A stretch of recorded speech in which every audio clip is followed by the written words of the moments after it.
This is episode 180. The Ultimate Deck Podcast. Need a show about outdoor living? This is where it's at with your hosts, Shane Chapman and Way Laurent. Thank you for tuning in. Now let the show begin. Yeah. The Ultimate Deck Podcast. Let's go. Good day, my orange little friend. Hello. How are you? I'm great. Big shit-eating grin on your face Couldn't today. be better. Hey? Do you have a celebration horn that you can push on that thing, Bryce? Just wait. He was not ready That's for that. not that one. Yeah, that one. Probably not discussed before, but Wade's a big Oilers fan, so last night was one good step for closer him. to the Stanley Cup. Good for him. Yep. And our general manager How long here has Regina, it been? Oh, I don't know. The last time they were in the Western Conference Final, I think, was 2004. So that's 18 years ago. 18 years ago. It's a little boot of time. But I remember it. The goalie was 40 years old then. It was Rolston. Holy smokes. And that was like Ryan Smith was playing and Pronger was there. It was anyways. Good time.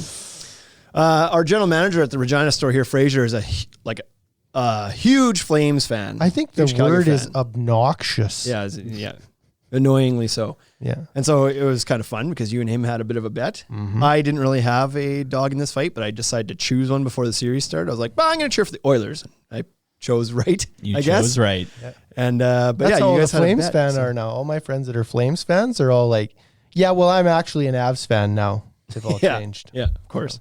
But you had Fraser wearing your Oilers jersey this morning Yes, at work because it that was really the good. bet. Yep. So that was good. And Don't he left- worry, we got a he left picture early. of it. So He said it felt really great. he said it felt to have a great. winning shirt on. I bet, yeah. He said he didn't get a rash at all. Yeah. Yeah, so that was the excitement of last night. How far do you think they're going to go? Realistically. I think it depends on who comes out of the other series. Okay. I think if Colorado comes out, I believe that they won't be able to get past Colorado, but if St. Louis makes it, I think they got a shot. So Okay. if they're playing against Colorado, it's going to be really hard, like really hard. Colorado is unreal. Colorado's your favorite for the Cup? I don't know. Tampa Bay looks pretty strong. Okay. Tampa Bay's coming out of the East. You heard it here champions. first. Oilers will fizzle out at some point. Just like Wade's answers. I don't know how they could win. Like, I don't know. If St. Louis goes and it's Edmonton versus Tampa Bay, then Edmonton's got a shot at that. But Okay. Tampa Bay is so strong. They're the champions 2 years in a row. Yeah, So it's like they're the best team until somebody beats them. that's right. Time will tell. Let's talk about the other elephant in the room. We didn't have a podcast last week because somebody had a baby. Not me. Not me. My wife, blame her. Finally showed up. So this is my wife's third child, fourth. My wife's third child. Yep, fourth for me because I do have one from a previous true. marriage. Yep. I've always got to clarify this because in the hospital it's always like, how many pregnancies have you had? And she's like, well, this is 3. And so they're always like, oh my goodness, 3 boys. That's so crazy. And it's like, it's 4. It's actually 4 boys. I brought one to the party. Yep. And so the first 2 that she had were both a day or 2 early from her due date. And so we were fully expecting early on this one too, at least a day or 2, if not 3 or 4 days. And then he ended up being 4 days late. So I took last week off work thinking I'd be in full baby daddy mode last week. And then didn't even happen until my days are all messed up, like the end of the week. It was like Thursday Friday, or wasn't it? Thursday, Friday or whatever the 19th was. Yeah. Finally came. So yeah, now we have another baby at home. So it's busy. Well, congratulations. Well, thank you. Exciting times. It is exciting times. It's different, I'll tell you. Like all my routines, the couple routines I actually had in my life are already like shot to piss. Like it's just like everything in my household is just different now. It's just like, it's just starting over again. But I mean, it's wonderful. It's wonderful. It's wonderful. Yeah. In other sports news, the CFL is going to happen this year. Are we doing it? Are we a sports podcast? Apparently, we're Yeah. a sports podcast. Yeah. Well, we talked about the Oilers. Sports and fatherhood in the podcast. NHL. The players were striking last week, and then Yep. they came to the CFLPA approved the offer that the league put forward. They took it to the members, and then they voted no. So it was like the CFLPA approved it, the player reps approved it, the players voted it down. So back to like potential season loss, but they did end up settling that yesterday. Oh, they did settle So it. CFL season is back. It's going to happen. All 18 games. Yeah, because wasn't the messaging like, yeah, this is kind of it. This is the offer. Yeah, the league was like, cute. Okay, here's one more offer. And Take if it or you leave it. vote it If you down, don't accept it, they're we just don't like, have a league. no problem. Then We we're just gonna won't play lockout. this year. Yeah. So No problem. No anyways, problem. They made it back to the table. They came up with a deal, and now they're going to play some football. Starting today, actually, preseason. 2 games today. Oh, really? So there you go. That's the news. Who's playing for first? sports? What's happening? I don't even know. I believe the Riders and Bombers are playing today, I think. And then I could be Seriously? wrong in that. They were supposed to play earlier, but it got postponed because of the strike. Okay. And it got pushed to like today or something. And then I think like maybe the Red Blacks and the Argos or But something. like today. in Winnipeg, probably. There's no chance it's in town. I don't know that, but yeah, probably not, or else we would have heard would be something. aware of that. Yeah. So probably not. But anyways, if you're not a follower of the CFL so far, but you listen to this podcast, congratulations. You are now a Saskatchewan Roughriders fan. Yeah. Congratulations. Did you want to talk about any of the content rules? Like I saw a little blurb about how many snaps. No? No, it's confusing. Okay. That was what the whole pushback was so in the CFL, they've got a Canadian content, like a ratio, right? There has to Yeah. be so many Canadian players on the roster and so many starting spots are reserved for Canadian players. Correct. And the league was trying to like get rid of that. Well, they were trying to reduce it because they were trying to bring up better product to the field. Right. They were just like, let the best player play. And the players union was like, no, that means our members lose jobs. Right. It's like, yeah, but your other Only members the that bad get the ones. jobs. Nobody actually, yeah. So anyways, Everybody gets a Then job. the good ones that come in, they'll be your new members. right. Yeah. Not how The they see it. better players. That's not how they think. So there was a tweak to it. The league kind of got its way. They reduced, I don't know. It's confusing. But anyways, it's Sounded football's like back. whatever team has the most Canadians playing during the season gets a bonus draft pick in the second round. That's part of it. Yeah. Yeah. That's not worth it. So there, the rule used to be you had to have, there was 21 Canadian, I think on a 48 person roster, 21 spots for Canadians, 7 starting spots had to be Canadians, right? Right. There's 12 guys in the field up here on or offense and defense. So the number was 7. The league in its first offer was like, how about 0? And the CFLPA was like, how about you Go F back. your hat. And so that didn't start very well at all. Then the league was like, fine.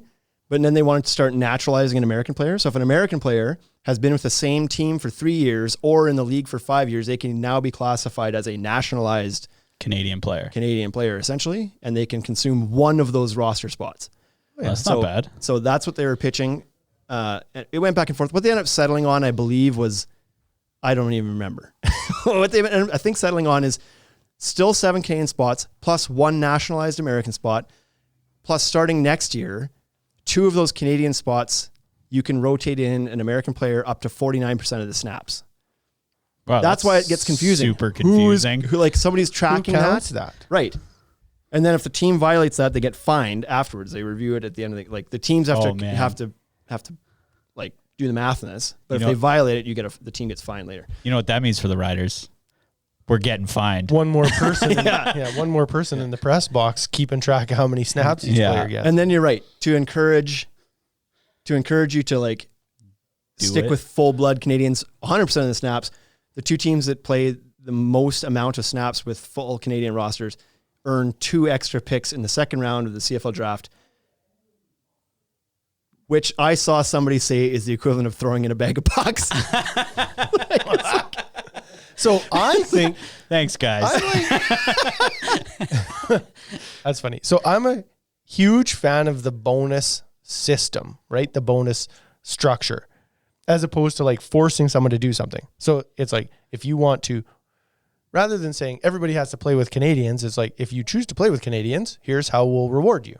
You get this. Yes, right? And it's that's- like, I think that's a great Exactly. setup. Rather than saying like, you have to have You this have many to. Canadians, is like, well, that sucks. But it's like, if you are able to develop Canadians through the program and then you play more with them, we'll reward that. Because that's what we want. My solution to it was, yes, get rid of the ratio completely so that the best available players can play. However, have some sort of incentive for Canadian players. For example, 15% of their contract doesn't apply against the cap, so that when you have wide receiver Canadian guy, wide receiver American guy, equally talented, you'll choose the Canadian guy because it's a less of a cap hit. Give them some sort of incentive where if all things are equal, the Canadian wins the job. That should be good enough, in my opinion. Yep. What we don't want to have is Canadian guy wins the job because we have to fill a ratio spot, even though the other guy was probably a little bit better of a player. That's the scenario you don't want. Right. And I think for the most part, when you're talking about the top 5 that are starting, probably not a big deal. Like there's some really like Canadian football players they're better now than they used to be, right? Like the best rusher in the league last year, Andrew Harris, is Canadian. There's a lot of really, really, really good 100%. Canadian players. Yeah. The issue isn't the first few guys that are earning starter spots. It's the 7th guy who has to be there. And what if he gets injured and he has to be backed up by another Canadian who is like, who's the 11th best?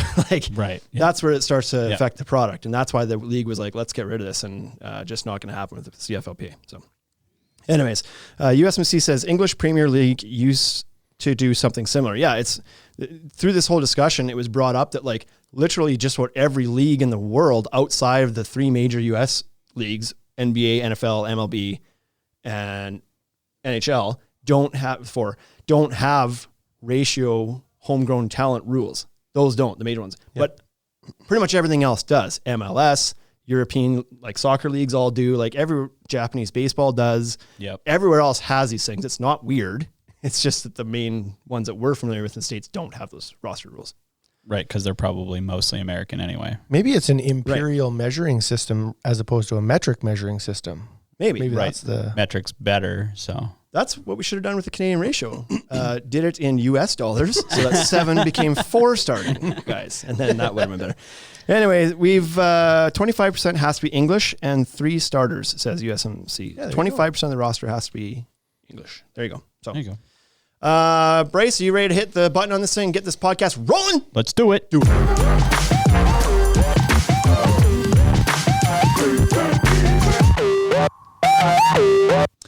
All right, so today I've got baby brain, so I was like not really wanting to put too much thought into what we were talking about today. So I said, Bryce, give it to us. Yeah.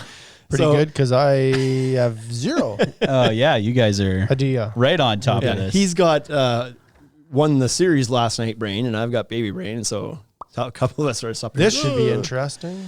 What we're going to talk about today is the top questions. What'd you come up with? 5, 10, 17, 4 1, and a 2, half? 3, 4, 5, 6, 7, 8. About 10. About 10. The top about 10 About 10 questions that customers ask about the deck world. So we've not seen these. You're just going to fire them, and we're going to talk about them. The frequently asked deck questions. 10-ish. What do you think the most asked question is? Oh, good one. Does it get hot? Does it get hot? Boy, oh boy, I feel like that's up there. Yep. Yep, that was definitely the most asked question on all of the research that I had done. And that's why it's on a big billboard. So the first question today is, does composite get hot? Wade, would you like to roll with that one? Or yes. What? Yep. Next question. Yeah. I could have answered that one with the button. The problem is everybody knows it gets hot. They just want you to answer that differently. Yeah, they do. They come in here and they're like, so my friend has a deck and he says it gets really hot. So it's like, does it get really hot? Yeah, gets hot. The context behind this is like, yes, it gets hot because things that sit under hot sun get hot. That includes you. Yeah. Yeah, exactly. Your pets, sidewalks, beach sand, roadways, car dashboards. Like if it's baking in the sun and it's really hot out, it's going to be hot. There's no like ice until it goes away is the only thing that stays cold in the sun. And you've got very limited amount of time before that changes. That's like beer. Then it's not ice. That's like beer in my hand, right? It has a very limited amount of time. You just drink it all, and then it's an empty can. It's pretty funny. So we've done a lot of testing over the years because we're always curious too. And the reason behind that usually is because there are products out there that claim to be not as hot. Moisture Shield claims to have cool deck technology that keeps it not as hot. Clubhouse used to have cool pigment technology, which claimed it didn't get as hot. What was the other one I was just trying to think of? Trex AZAC claims it's 15% less hot. Trex's new boards they just came out with in the Northeast US, not available here, claim less hot. Yep. But the thing is, yeah, I was going to say the common comparison between all of the cool deck things is that they're all white colors, like light. right. And so here's why we started doing our own testing, because you can't believe marketing buzzwords sometimes, Yep. often. And so we got personally burned by this. Appreciate the pun there, boys. But when we You're gonna have to work a little harder for me. when we You didn't laugh at my jokes earlier off camera. yeah, you're stone inside. He's got a baby that laughs at everything he says now. So Right. Well, not that That's one. not, that's not true. He just 2-year-old probably 2-year-old does. would, though. Yeah. he just stares into nothingness. Sleeps 95% of the time and stares at nothing. Yeah. It's a textured ceiling, bud. This won't be the first one you'll see. The reason we kind of got into wanting to test ourselves was because back when we opened the store, we had a few brands that we brought in, Clubhouse being one of them, which we had discovered this down at one of the shows and thought, this is a really great product. This is like great traction, great scratch resistance, Super durable. cool pigment technology, says it stays cooler. This is awesome. Brought it in, told people, yeah, it's got cool pigment technology, so it doesn't get as hot as the other stuff. Installed it, hot. It was hot. It's hot. AF. Like, it was absolutely not any less hot than other brands. And so we're like, what the hell? Like, what the hell is this cool pigment? You lied to me. And then we wanted to qualify that with numbers. So we started doing our own testing. We took all the brands out and we'd shoot them with send them in the sun, shoot them with the Heat gun. heat gun and Laser record temperatures temperature? ourselves and found out that, yeah, it isn't any less hot. How do they claim that? And it's like, well, I guess they could claim that if their previous boards without cool pigment technology were hotter, but that's like a relative thing. And that's not what people think when they hear cool pigment. So we're like, you know what? Enough. So then Moisture Shield came out. So we with stopped telling people that. Right. We're like, they all get hot. Yeah, it gets hot. Yeah. Moisture Shield came out with cool deck technology. I remember the first time seeing it was under a heat lamp at a trade show down in the States again. They had like AZEK and Trex and Moisture Shield with cool deck under a heat lamp. I felt them, was like, oh my goodness, yeah, it's Significantly cooler. way less hot on my hand when I touch on this hot. heat lamp. That's really awesome because that's a known issue. We went and tested them again the next time we did tests, and like they weren't really any less hot. But we used a in the different sun. we used a different heat source. Right, the sun. The one that your deck will be under. Right. Not the heat lamp that they use in a trade show. Yep. Which I don't know, but something about that ambient heat seems to me, it seemed to perform differently under sunlight versus radiant heat lamp. So now the colors of them the lightest one did score really well in our test. Yes, it it was did. one of the coolest ones, if not Yes. the coolest or tied for the coolest. It but was the coolest. I think it's 95% because the color of the board was really light because it was comparable to other boards that were light in color that Yeah. didn't have cool deck technology. Yeah. Like Fibron Cottage, light gray, was also down around that temperature. And it's like, well, that one's, It's just gray. it's just light gray. This one's like a light taupey color, yellowy color. Yep. Like, of course it's going to be less hot. But So the most important part of all of this is that the temperature of the board was still too hot to walk on with your bare feet. Yep. It was just cooler than the other ones relative. So these ones were so hot your feet blistered in 5 seconds and your feet blistered in 3 seconds on this one. Exactly. Like, it's still screaming hot. Yeah, it's still super hot. and the only other one that was down there was the TimberTech whitewash cedar, which is white. So again, not a shocker Yeah. that the whiteboard was less hot than the other ones. So yes, what we just discovered, and we've since done that test a few times now. Like And we're doing it again this year. we're doing it again this Are year. we? And so Wow. We got new camera gear. Kyler and I are. We got new camera gear. Let's do that. I do believe that the Moisture Shield Cool Deck makes a little bit of a difference, but their claim is I think it's 35% cooler, I think is what they say, than Yeah. other comparable colors, whatever. I We didn't find not quite personally seen that. But So, we Not- found about not in our heat gun. 15% cooler. and the darker color of Cool Deck Moisture Shield was in the middle of all the other ones that Yeah, were it was also a little still bit hot. darker. Like to us, there wasn't a noticeable difference. It was no dark slate. That was Yes. So what we say is Yeah. if you're that concerned about the heat on the deck board, choose a lighter color. That's the only thing you can really do but understand that when it's 35 or 40 degrees above 120 Fahrenheit, hot. they're all going to be hot. Yep. Right. So, It's all hot. and the other thing too is we tested wood at these same times, hardwoods, softwoods, treated cedar, all this different stuff. Wood also gets hot. Wood gets hot. Yes, it was at the bottom where the lowest composites were as well. But if it's 40 above again, a wood deck is also hot. And if you oil it or paint it, hotter. It's going to get hotter. So put flip-flops on. Like, if it's really hot out, put flip-flops on. Yeah. Heat dissipation, another thing. PVCs will dissipate heat much faster than composites. faster. Whole new ball game. Shadow rolls in, cloud rolls in, water goes on the deck. You can Those walk cool on it. off right away. Yeah. Composites, they're dense, they hold heat, they radiate heat longer. Mm-hmm. But that's not what people are wondering when they're saying, does it get hot in Next sunlight? Does it get question. hot? Next question. There's a question here before we get on to the next thing here. Can you install deck? This is from Instagram. Can you install decking over plywood on a second story porch? No awning if you waterproof. What? As written, no, that's not a good idea. But if you're, No waterproofing? well, if you waterproof. So if you can you install decking over Yes. plywood on a second story porch? No awning if you waterproof. So yeah, as long as you waterproof that plywood and create a pitch for the water to drain off, Yeah. then you could And then sleeper on top of it and put Space decking the down. decking off of, Sure. Yep. But you could also just use a system like Trex Rain Escape and skip the plywood and the waterproofing the plywood. Just do Trex Rain Unless, of Escape course, with they dry have, space. like, if somebody has built this deck and it's already plywood. Yeah, exactly. Then you could do an EPDM membrane or even like a vinyl sheet or something, Or take a skill saw, or cut out the joist base. cut the joist bays out. Yeah. Okay. So, yes, ish. You ready? Yeah, we're ready. You got any more Instagram questions? No. Okay. Can you paint composite? No. I didn't even believe This is that a this top was a question? question. Yeah, this was a top question. Yes. Most Googled composite question. Yes, you can. But only the ends. Why That's would cut. you? Well, you can cut like where the end is cut, you can paint that. But that's it. Not the surface of the board. You can't paint the surface of the board? It'll just flake off. Oh. Like you could paint anything. I suppose just the whether answer you is want- yes, but it's like, Do you why? want it to stick? Why? What's the point? Are you interested in having the paint stay on the board? My Right. guess is the source of this question comes from people that have old generation composites that looks like crap now because the Certainly. sun is faded and it's all stained and it's kind There of you go. flaked a bit and they're wanting to spruce it up. Could I paint it? Sure. But it's not going to. You could paint it. Yeah.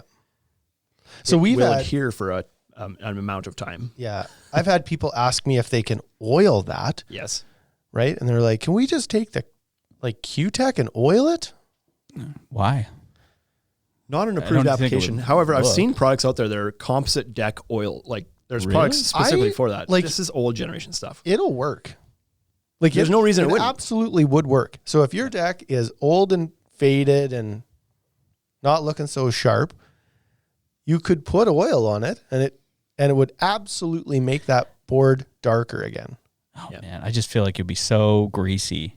Like it just wouldn't absorb the way wood It does absorbs not absorb oil. the same as wood does. Yeah, I don't know. It would probably pool a bit more. I know that Presumably. when you spill grease on it from the barbecue, like, right? Like I know that when you spill Oh, yeah, grease I from the guess. barbecue, it lands on there and then the board is brighter and it Soaks in right away. doesn't clean off. That's Stains up. People want sometimes is like, if I oil the whole thing, will the grease spots be less noticeable? Yeah, probably. Yeah. Probably. I would Throw I would, throw like, 4 liter of canola oil all over your deck. yeah, or a Q-Tech. But but yeah, I don't know that I would encourage somebody to do that. Now, if your composite deck that you have right now is a capped composite, has a cap stock layer on it that has, like fade and stain warranty and everything else, there should be absolutely zero Hard reason no. to paint it. Mm-hmm. Don't do that. It also won't adhere nearly as well because of that not shiny, but like that pure plastic surface. It's Yeah. just not going to adhere as well as it would with on the end cuts, like you said. Yep. Core of the board, it'll. Didn't we get some samples the other day of composites that you are supposed to paint? Well, we got, that stuff's weird. Is it weird? I'm just wood. curious about it. It's Is it wood. wood or is was- it something It was else? kind of a composite hardwood imitation thing that, you're supposed to oil it. Which I don't is remember kind of what like it's the called. bamboo stuff, right? It's like a wood composite that you can oil. Yeah, I mean, the whole point of a composite deck is so you don't have to do this shit. maintenance free. Yeah. Okay. So sure, you probably can, but you Should shouldn't you? have to anymore. Probably not. Is composite cheaper than wood? No. That's the third question. After 4 years, yes. Yeah, there's asterisks to all these. Over a time period, eventually the cost of maintaining the wood deck is going to exceed what you spent on the composite up front. Over the lifetime of the deck, I would think that composite is less expensive than doing one in wood in the exact same shape. Because your composite deck will last 30 years, 50 years, Yeah, depending what you build. Depends how the frame years, goes. depending Right? on what you Depends build how it the with. frame goes. Yeah. The frame will fail first, probably. Unless you do steel frame or you tape your joists or something to help with that. Yep. But the deck, like, so let's say your composite deck makes it 30 years. Let's say that on the low end, you've taped your joists or used steel and your warranted board is 30 years. 30 years. Should last longer than that anyways, but let's say it doesn't. Yep. You're going to replace your wood deck probably 3 times in that same time span. So if the composite deck cost you $8,000 today, the wood deck would have cost you 5, but the wood deck gets replaced twice again before the end of the life of the composite deck, and not costing $5,000 anymore. Because in 10 years from now, it's $8,000 And the maintenance on it. and then 10 more years after that is $12,000 worth of wood deck and maintenance on that. It's like at the end of 30 years, you spent 8 up front on the composite, or what are we even at? $40,000 on the wood deck over Yeah. 30 years. So long term, yeah, it's cheaper. Today, when you buy it, no, it's not Your cheaper. initial purchase price is not. Yeah. And that's assuming we're talking about pressure treated, like cheap of the cheap wood, which is where that question would be coming from. But Yep, if you use for sure. cedar, well, that's probably comparable to an entry level composite. If you're talking hardwoods, now we're the same or more. Now you're mid-range. Yep. So we got a couple questions here that we'll go after here as well. USMC, what Go you ahead. can do versus what you should do. That's in response to the paint question. Oh, yeah. Yeah. What can you? Yeah. Should you? No.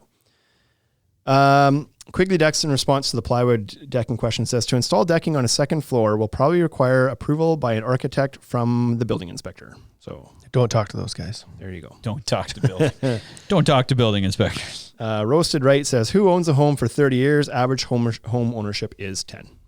Yep. But presumably somebody buys it after that. F So- that guy, though, right?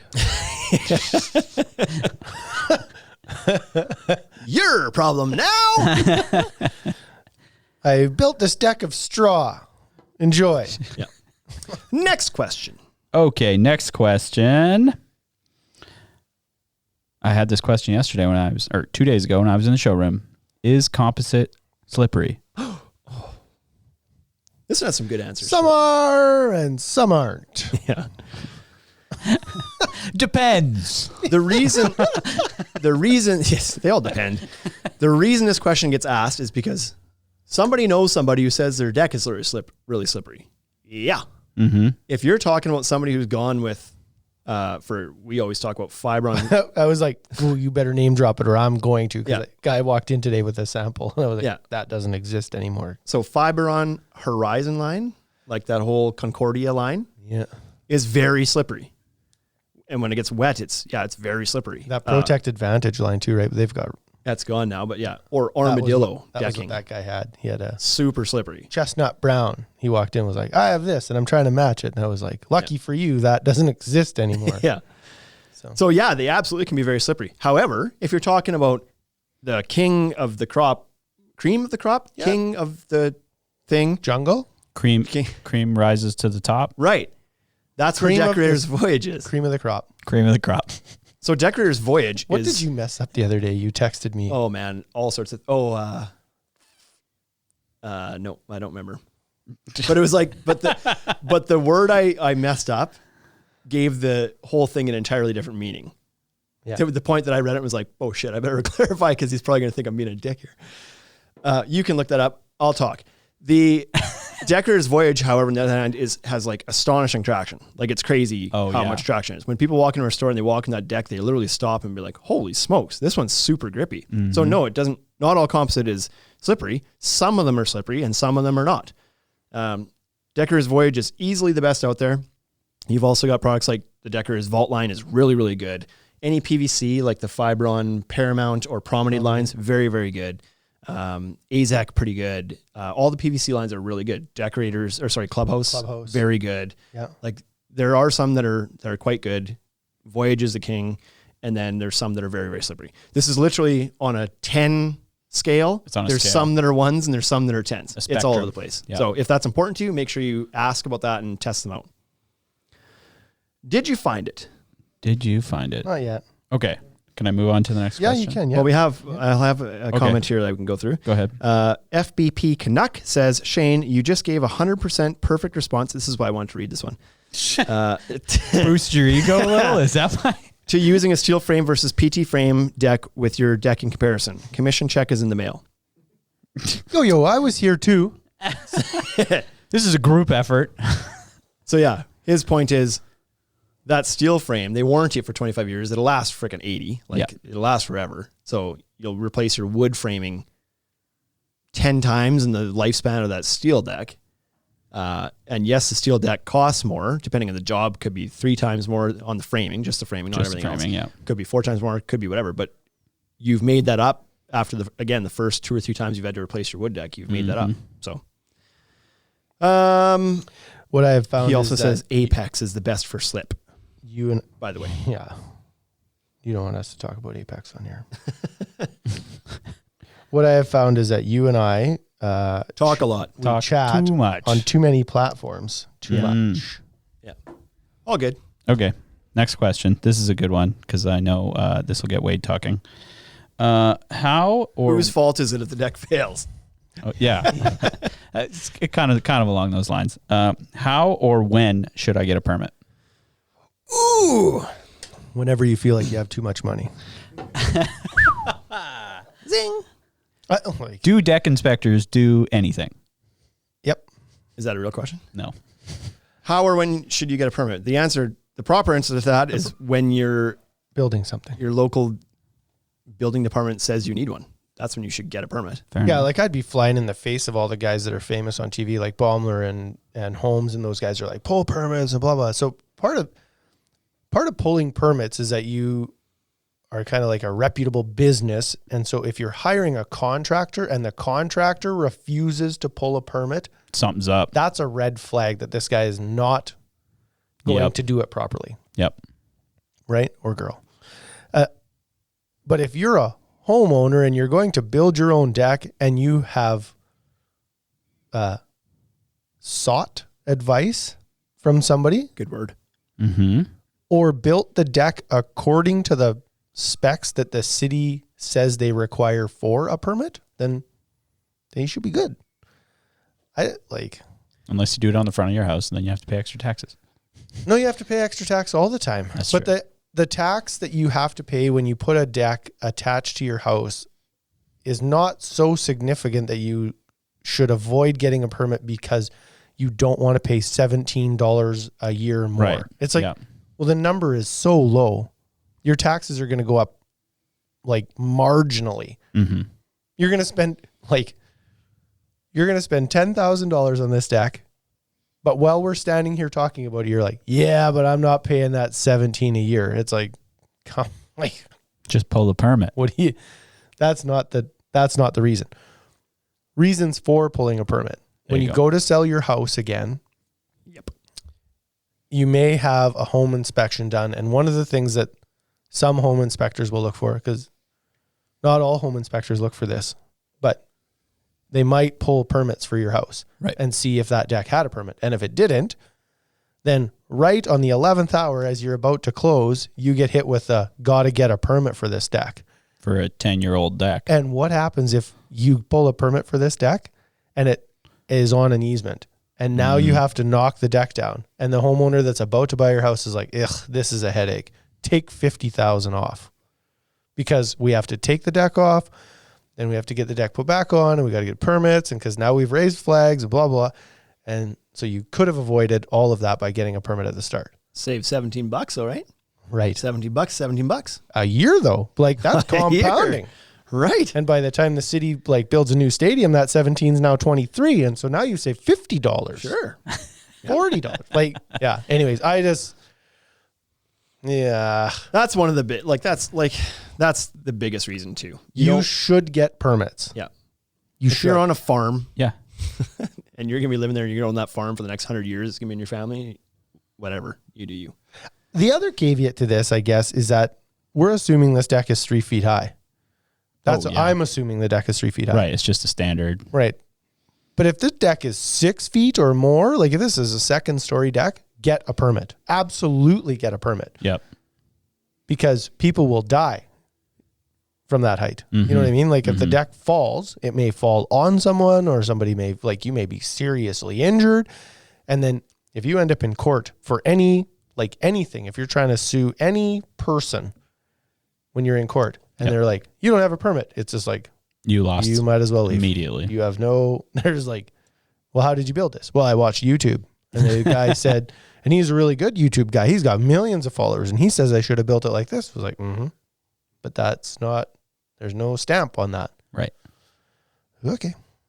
And off you go. Off you go. So check with your local building department, give them the parameters of what you're about to do and be like, do I need a permit? And if they say yes, well, you should probably get a permit. I feel like I need one of those disclaimers for this show now. Yeah, you The do. Ultimate Deck Shop does not give legal advice. This is true. We don't. Yeah. So we can give you some pointers. we give pointers. I'll give you my opinion. Do you got any other Instagram questions before No. we move on? No, we really, oh, look at Bing. That was his. He wrote it. I wrote it. Yeah. Yeah, I sent it in. Bryce123 says, FPP Canuck says, I always say get the permit for anything steel to protect you and future owners of your deck. Just better safe than sorry. I think he's pushing for a steel agenda there. Yeah, I don't know what this guy does for a living, but Wood applies to that too, Jason. Wood applies to that as well. It's like, well, if it's steel, you got to protect the other people. But if exactly. it's wood, Yeah, well, they're already done. they won't make it to the next homeowner, so whatever. Yeah, you got to take it down 3 times. Whatever. Okay. Question 6. What is joist tape? Ooh, What this is it? on there, eh? Are these in order of most frequently asked to? Least frequently asked. Is it in order? Yeah. So joist tape is just a flexible flashing membrane for the tops of your joists or your beams or wherever. Yeah. It's just a self-adhesive tape that's designed to keep water off of areas that are susceptible to rot. So tops of your joists is great to do because water can get trapped between the deck board that's sitting on it. It sandwiches between, then there's no sunlight or much airflow there, so it doesn't dry out right away. Water seeps into the fastener holes where the screws went, gets into the untreated core of the board and can rot faster. Multiple plies together like beams and double rim joists and whatnot. Water gets between them, doesn't dry out, rots there.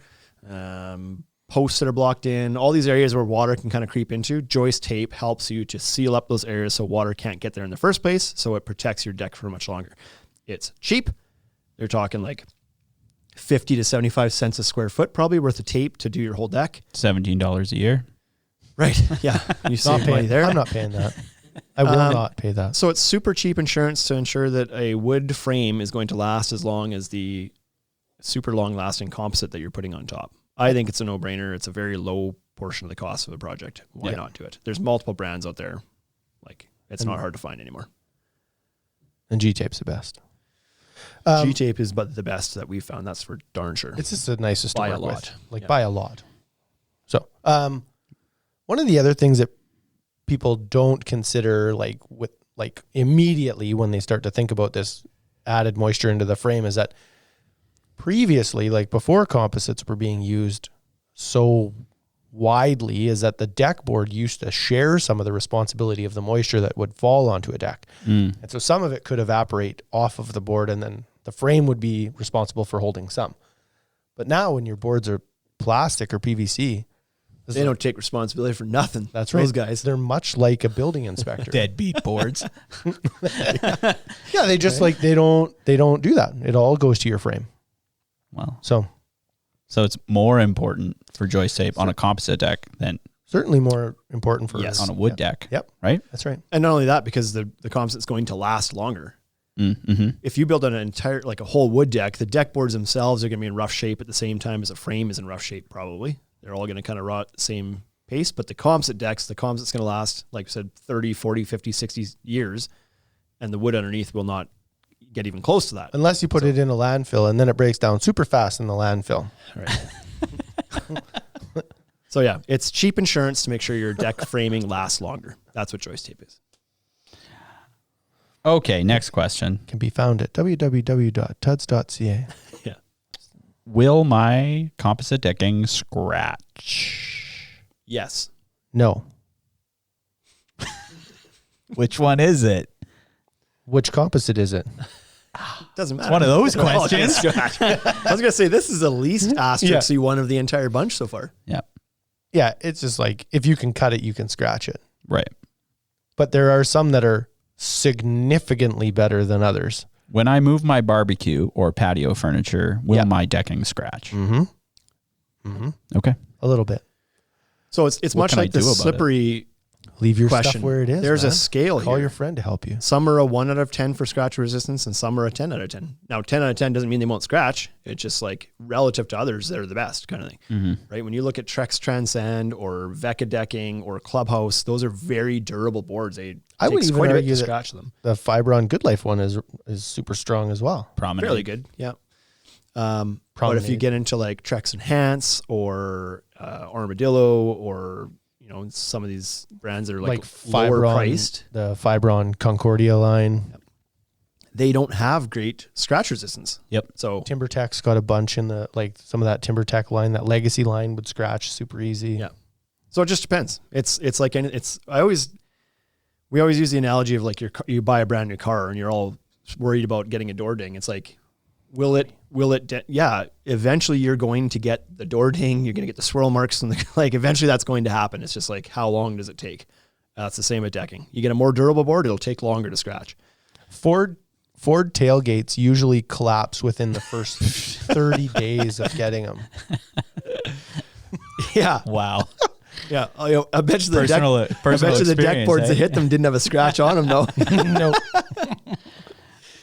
So yeah, if that's important to you, when it should be important to you is like if you have large dogs that are very rambunctious that spend a lot of time on the deck, then don't get something like a TimberTech Terrain that does scratch a little bit more easy. Go with a more durable decking if that's going to bother you.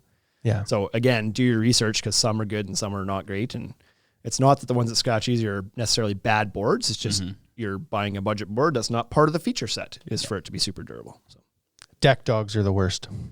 Deck dogs. I built a deck one time and this came up in my my memories recently, or maybe I was looking at our Google Business something or other, and so I built this deck. It was Fibron Rosewood out of the Horizon line. That was the one you did those fancy set of stairs on. Yeah, had the little stadium bench seating octagonal stairs, whatever. But I remember the homeowner sent me a picture later, and they had put all their patio furniture out, and every leg of every chair and table had tennis balls in the bottom. They had cut a slit in tennis balls and put them on the bottom. There was probably 30 tennis balls in this deck because it was like every leg's got four of them. The table's got it. The lounger's got it. It was just yellow tennis balls everywhere. So he was not wanting to he didn't want his deck scratched. Scratch that deck up. Not yet. So that leads into the next question. How do I build stairs? Yeah. I know it wasn't a great question. This seems like a good, I should read this here. Okay. First of all, Windsor Plywood Sherwood Park says, looking good, Wade. Thanks, buddy. Gill Oilers. Yep. Well, he was probably at Took the a game run at last that. night. Yeah, he might still be there, actually. Woke up, effed up. Haney Construction says, sorry I missed the beginning of the podcast. Is the theme the top 10 rhetorical questions asked by DIY people / anyone who thinks they're better than a professional deck builder? Yes. Yeah, you could name it that if you would like, Yep, Bryce. that's pretty close. How did you build stairs? Yeah, that was the question. So to Haney's point, maybe you should just hire somebody. If you're not sure. They can be super easy and they can be super complicated, but this answer for DIY customers. Yeah. Like if you're a DIY customer, there are pre-built steel stringers. There are pre-built wood stringers. And sometimes you can find exceptionally customer-focused businesses that will cut stringers for you, like us. Way to work that in there, Wade. But I don't know, cutting a set of string. It took me a full year of carpentry before I was comfortable cutting a set of stringers. And every time you do it, you're like, oh man, I hope I don't blow this. But then you get it. And eventually it's just I get it. Now I'm not nervous to cut them. But I had a guy in the store the other day in Saskatoon and he wanted to do, how did he want to do this? He wanted, you know how when you build a wraparound set of stairs and the middle stringer that comes off, you have to cut the riser on an angle and then you have to cut that tread longer. Yeah. Do you remember what that number was? Is it 1.75? Or 1.37 No, or something? not off the top of my head. So Pythagorean theorem there. anyways, I was just like, oh, you're going to have to cut On a that. 45, I remember it was 1.08, but Right, I don't okay. remember the 90-degree corner. So anyways, I was like, you're going to have to cut that stringer a little bit longer because when you cut the boards, they're going to be longer. And he was just like, So confused. he was looking so far past me when I was talking to him. And then he stopped and was like, well, I don't think I can do that. And I was like, I don't think you should either. Yeah. But here's a solution. And so I was like, you cut these stringers and then you cut these stringers.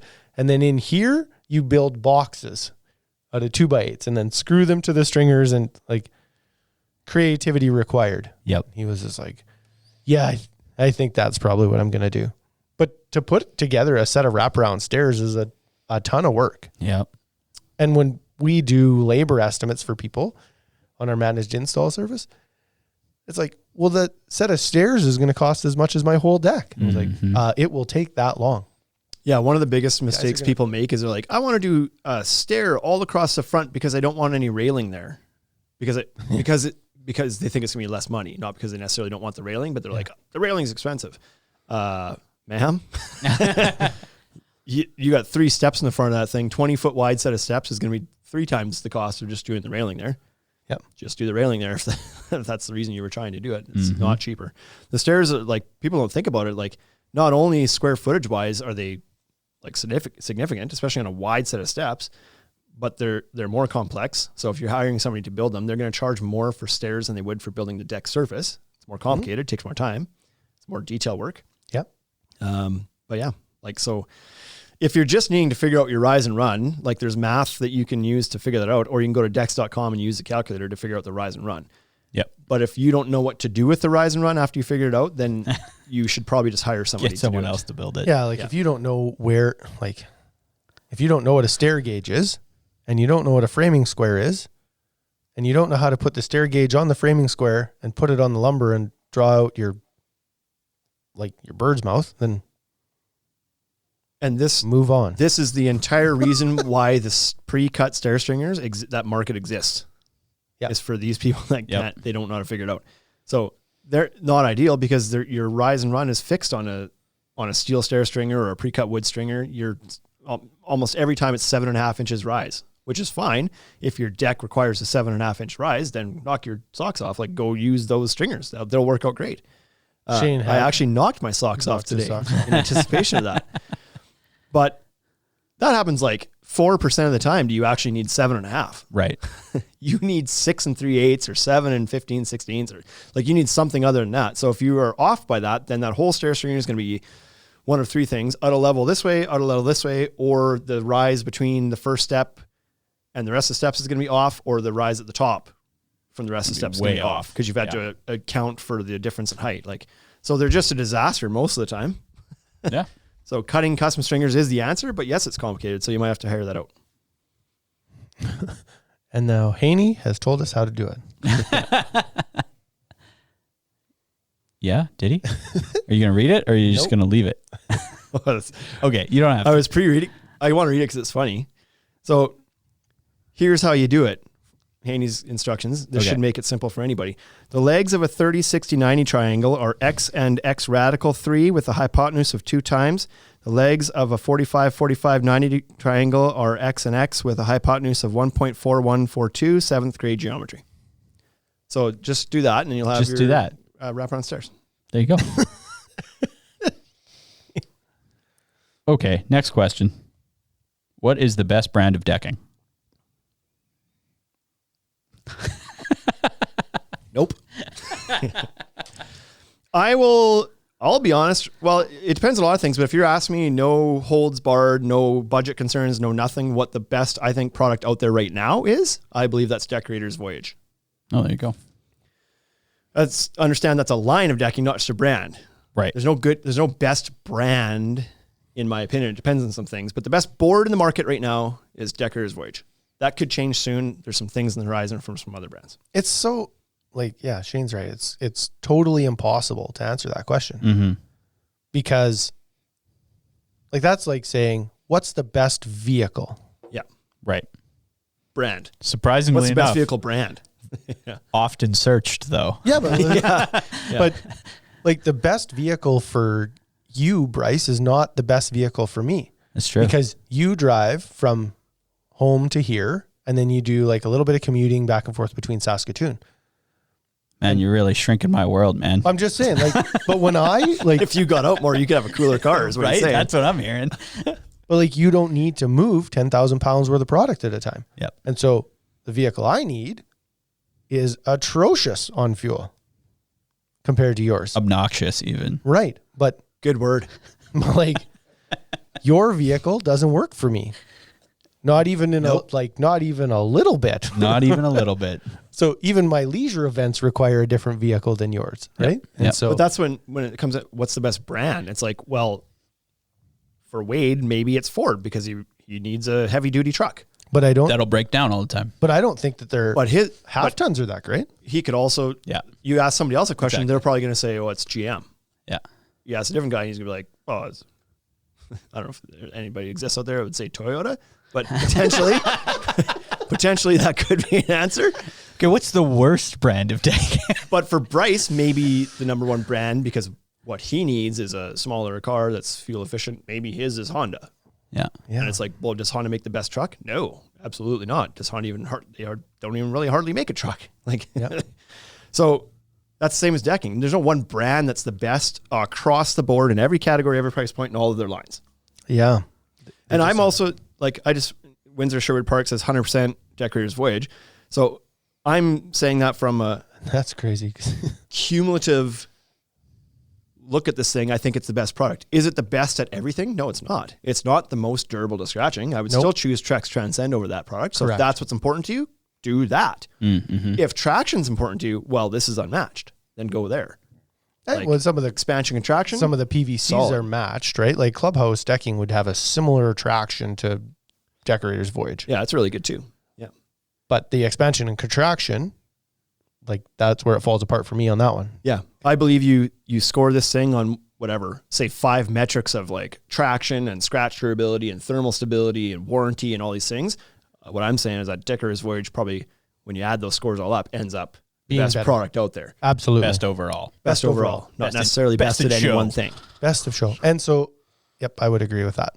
And I think if you're on a budget board, if money is a factor, then I believe that Fiberon probably has that at entry level. Yep. Yeah, the Fiberon Good Life line is really good. Decorator's Trailhead, we don't have much experience with. Hear a lot of good things about it too at the budget board end, but I don't have enough experience with it to tell you that, but it seems like it's good as well. So there's good options at every budget. Okay, number 10. What is the best railing for your deck? Aluminum. Pre-finished aluminum rail. Why? Because it's pre-finished and then you don't have to maintain it. Pre-finished. Yeah, I mean, that's just, it's another a wide open very question. open-ended question for sure, because there's so many different brands, styles, like materials to choose from. But there's no doubt that in Canada, that aluminum is king. It's when people do composite decks, it's 97% aluminum railing going on it, and the reasons for that is, I think part like durability and the no maintenance part of it, easy to install. Easy to install, I think, is for me. Its thermal stability is great. It doesn't crack or shrink or squeak or any of that stuff. Like it's Some of them. all around. It's just a really good material to build railing out of. Yeah, it goes together well. Doesn't rust. Stays together well. Yeah. Right. And And is very kitted out and friendly off the shelf for anybody to do. Like homeowner can grab all their railing, go and snap it all together and throw a few leg bolts in it, and really you've got yourself it's hard to mess that up. Yep. It doesn't require a lot of craftsmanship to put together an aluminum railing system that's comes as a kit, essentially. and that some of that composite rail that you see, like it's getting better as far as the kitting it out to go to the DIY market. Yeah. But holy smokes, like it used to be almost impossible to order, let alone put together. Like you had to know your stuff inside and out to be able to even quote a job for someone. Yeah. So it was really tricky. Now, that said, it's got a specific look to it. If you're looking for something a little bit more bulky or some different profiles that aluminum doesn't generally offer, then like I think composite railing looks nicer. But does it in look most applications, it looks nicer. Does it look that much nicer? Not for me, it doesn't. I think in some cases it does, yeah. Yeah. But then you get into the different infills too. It's like pickets versus glass versus cable rail. Like there's all sorts of different things here. So what's the best depends on what you're really looking for. But I think the most universally option is just aluminum railing. Just go Pre-finished aluminum, Yeah. I think is probably the best. It's lightweight, there are steel rail kits, but you have to paint them, and you got to be cautious of the steel shavings when you're putting it on in your deck, and because that'll get on there and rust all the decking. Mm-hmm. So, yep. Personal preference, but I have a couple more, but we don't need to. They're not. Let her rip. grip it and rip it. Okay. I'm here all night. I'm not. What should my deck cost? Well, Scott Kelly says $5,000 is a good budget to start with. I think he said USD, one time. right? Oh yeah, it could be USD. Given that he lives there. And he only builds steel frame decks. Right. So your deck should cost, there's no answer to this. There is literally no answer to this. A deck can be 11% of your house. It literally could be I made that up. $15 a square foot for materials, and you're going to build it yourself because you're going budget and cheap and don't need rail and whatever else. And it could be $200 a square foot because you're using a high-end composite and high-end rail and you're doing a screen room, and it can range so much that it's ridiculous. How much does an engagement ring cost? It's supposed to be 2 months salary. Is Wow. that what think they're? so. I think is that it what they was say? 3 months salary, but that's what it used to be. Right. So then your deck should be 6 at least, Yeah. 6 months salary. because you'll probably have that longer. Oh. This is the same thing. Whoa. This is the same question, same thing as asking how much a house should cost. Right. Different House people are costs set up for different things. in what? Moose Jaw, a 700 square foot bungalow might cost $150,000. Yep. In Toronto, that same exact house costs $1.4 million. And then a 7,000 square foot house costs a lot different. It just totally depends. We always say if you're just doing an average deck, we always kind of say start with a number of $50 a square foot in your head to get your mind around the ballpark, because it is possible to get all the materials for your deck within $50. It could be more, it could be a little bit less, but that's where you can kind of start. Yep. And if you want the extras, fancier things, privacy walls and all this other skirting it in, that's all going to be above and beyond that. But if you're just I don't know where to start, it's okay, well, your 100 square foot deck is $5,000 worth of materials. Right. Yeah. How much is the labor? Double that. That'll get you in the right mindset anyway to start to digest that a little bit, and then you can tweak from there. It's that's a workable budget to start with. Now, that might be more now. I used to use $50 last few years. Things have gotten more expensive. Maybe it should be 60 or 70 you start with now, but you can get something done within that price range. Yeah. Yep. Yep. Should I put lights on my deck? Yes. Yep. Okay. No asterisks. The best accessory you can add to your deck Is lights. is lights. It's fractionally small cost of the deck, but improves the aesthetic and the usability and the safety of it by a lot. Mm-hmm. It's the most impactful thing. Impact to dollars ratio on that is significant. If you decide that you want to put the most expensive Trex deck board on your deck or the least expensive Trex deck board, nobody knows or cares. Right. They show up and they're like, Trex deck. And you're like, actually, it's a Fibron deck. And it was an entry level. Nobody, they don't even know the difference. Most consumers don't know the difference between the brands. Yeah. So they'll call it a Trex deck, but maybe it isn't. But anyways, if you do the most expensive composite board, you don't get any recognition for that. Nobody knows or cares that you spent that much on the board. Yep. They just know that, oh, you got one of those maintenance-free decks. That's nice. You get to wash it off. But if you spend $1,000 on lights, if you made your deck boards $4,000 less expensive and you made a $1,000 investment into lights, everybody would walk over and be like, oh man, those lights are so cool. Yeah. You should, for sure. We should put lights on our deck. And that's it. That'll be the conversation. What kind of decking is that? So it's composite. Yeah. Those lights are amazing. A deck is it's just an empty room until you accessorize it. It's a room with no walls. Has no Really, it soul. is. Right? Until you put the furniture and the accessories and the lighting and stuff onto it, like that's what creates the vibe out there. Mm-hmm. A deck that's just empty with a barbecue on it is not super fun or usable. So add the vibe, add the ambiance. That's what you put it there for. That's why you have lamps in your house. Like you don't hang out in completely dark rooms. Right. That's why lights have dimmers, and that's Speak why you for have yourself. different types of lights in a It's room. like, depends how I'm feeling. Yeah. Sometimes I don't sleep with the lights on, Shane. FPP Connect says agree 100% on the lights. Completely finishes off your projects. Yeah. So there you go. Yes, do lights. Any final words? have a good weekend. That's it. Hey. That's it. That's all I got. Okay, Sorry, fine, guys. That was good. How many do we have? 12. 12. Good deal. Nope. There's no more. Not much more from me. Those are good questions. Good episode. Welcome to the team. Hey. Yeah. You didn't even intro your. I didn't. Sorry, right-hand Kyler. man.